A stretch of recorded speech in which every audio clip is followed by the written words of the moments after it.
চুরি ডাকাতি, আপনি বলেন যে আল্লাহ আমি তোমার কাছে ফিরে আসলাম, আমি তো জিনা করছিলাম, আল্লাহ তোমার কাছে আমি ফিরে আসলাম, আল্লাহ আমি তো মদ করছিলাম, আল্লাহ আমি তোমার কাছে ফিরে আসলাম, আল্লাহ আমি তো ইয়াবা করছিলাম, তোমার কাছে ফিরে আসলাম, আল্লাহ আমি তো বেনামাজি ছিলাম, আজ তোমার কাছে ফিরে আসলাম, আল্লাহ আমি তো বেরোজগার ছিলাম, তোমার কাছে ফিরে আসলাম।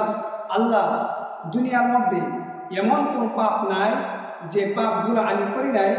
আল্লাহ এখন আমার বুঝ এসেছে, এখন আমি তোমার প্রিয় পাত্র হতে চাই, এখন তোমার রহমতের ভিতরে আমি আসতে চাই। আল্লাহ তুমি আমাকে তোমার রহমতের ভিতরে প্রবেশ করো। এরকম যদি আল্লাহর কাছে আমরা বলি, তা আল্লাহ রাব্বুল আলামিন অবশ্যই আমাদেরকে আল্লাহ রহমতের ছায়ার নিচে আমাদেরকে স্থান দিবেন।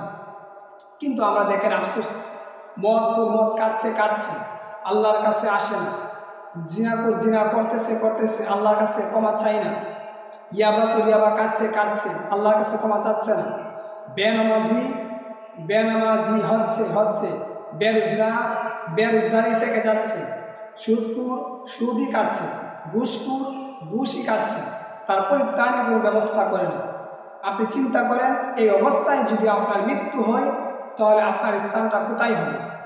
তাই বেরোজগার বল আল্লাহ মাফ করে দাও, বেনামাজি, সুদকুর, ঘুষকুর, ইয়াবাকুর, গাঞ্জা, মদ, গুনাকুর, জিনাকুর, আল্লাহর কাছে বলো যে আল্লাহ আমাকে মাফ করে দাও, তুমি ছাড়া আর কেউ না আমাকে মাফ করার। আমি অনেক জায়গায় ঘুরেছি, কেউ আমাকে পাত্তা দেয় নাই, দূরে টেনে দিয়েছে, কিন্তু রব একমাত্র তোমার ছায়া নিচে আসলাম, তোমার কুদরতি পায়ের মধ্যে আসলাম, তুমি আমাকে রহমত দাও, তুমি আমার জীবনের গুনাহ মাফ করো, আমার অন্তরকে পবিত্র করে দাও, আর কোনোদিন এরকম করবো না।